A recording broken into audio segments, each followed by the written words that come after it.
All right, so guys, take a look here. I had several plays in Baba today. I killed this. I had some extra time to do some trading here today. But just take a look at this here. $18,000 day, $18,500 day, more or less, trading Baba. Very, very nice. And I caught this last short here in Baba. I want to show you. I did pick this off here, right? So my traders know that is a very powerful, important signal there, bear 180. All right. So, you know, I came out of it, that play, but this is the one. That's that. My traders will know. Tell me, traders, what is that event called? My traders know. Tell me in the comments. I want to see the comments. What is that event called? Boom! Look at the origin of that bar. Look at what that bar is doing. Look at what it's accomplishing. And I came out. I said, this is going all the way to the 200. And I'm just going to sit. I'm going to drill this thing. And I'm going to sit with it all the way to the 200. And I nailed it. Boom! In that bar, stop above the high. That's that sound. But I want my traders to tell you guys what that is. What is that event called right there? What is that? All right. Boom. All right.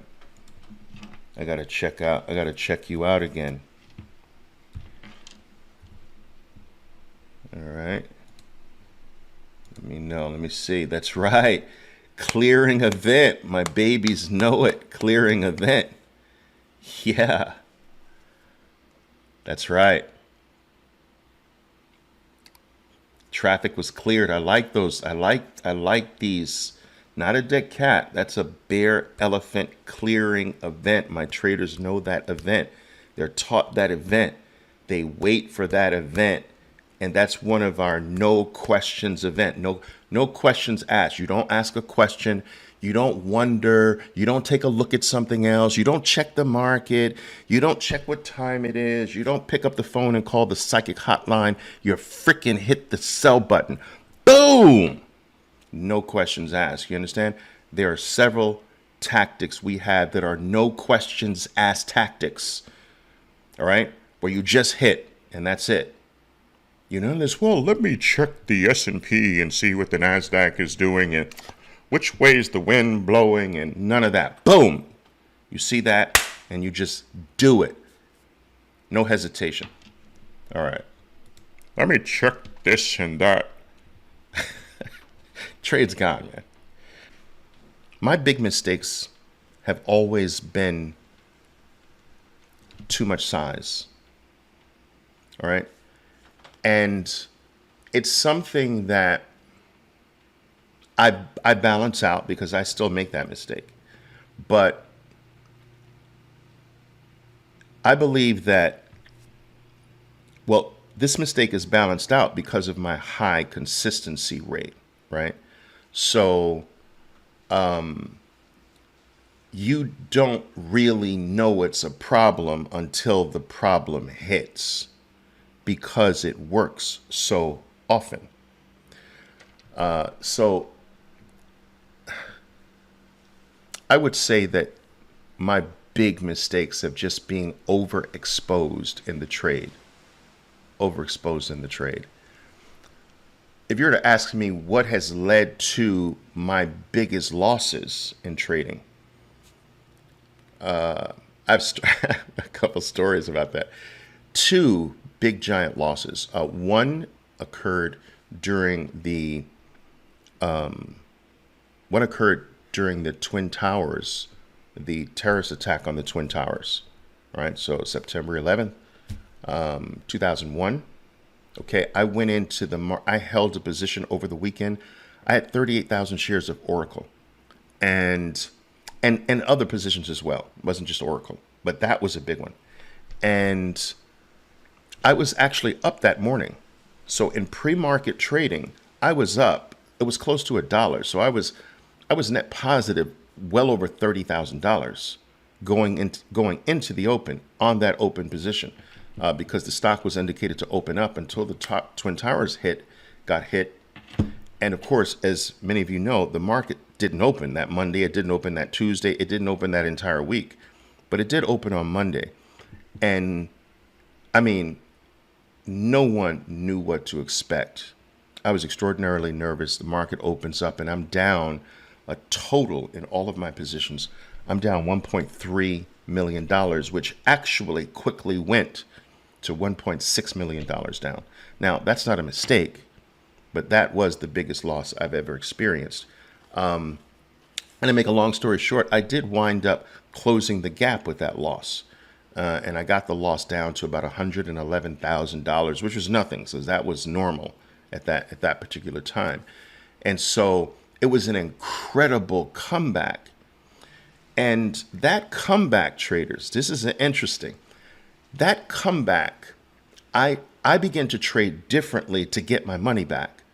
So I held positions overnight a lot. I was swing trading a lot, but I stopped swing trading to get my money back. So I started trading around my positions. I started buying more at support, let's say, and when it popped, trimming my holdings, putting that money aside, boom, repeating. And so I began to short-term orient my trade. Here's 2,000 out. Here's another 12,000 out. Boom. 4,000. Boom. 6,000. Boom. And I just chipped away at my loss. And I chipped it down. It took, I think it was like, I can't remember, like 22 days or something like that. In 22 days, I had this loss from $1.6 million down to like $110,000, $111,000, which was crazy. And that style of market play that I used to crawl out of the hole, I was like, wow, I can teach my traders this. And that's what I teach you now. Can you believe that? You see how some lemons create lemonade a lot of times, guys. My big loss led to a style of market play that I teach all of my traders to this very day. And it was born from that loss. Crazy, crazy. The other time I had a big loss, I mean, it wasn't anything near that. It was like a, I don't know, $120,000 loss. But my satellite feed went out. So I was like, oh my God, I'm down. I'm down. What is going on? It's my platform's not working, and I'm hitting the button. I'm screaming. I'm yelling at my staff. Get these people on the phone. That the satellite feed is out. I don't know what's going on. I don't know where I am in my position. By the time, all right, the satellite feed comes back, I realize that when I thought I was down and the platform wasn't working, I was actually placing trades. It just didn't reflect on the screen. And I wound up being like, I think I had 400,000 shares of Click Clack, KLAC. That was the stock. I had like 400,000 shares of KLAC, and it was freaking ripping against me. All right. And I had to quickly unwind it. And by the time, so I started playing around with it. At one point, I was down 200,000 with that or whatever. Started playing down, and I just killed it like close to $100,000. Like, let me just get out. $100,000 I can come back from relatively easy.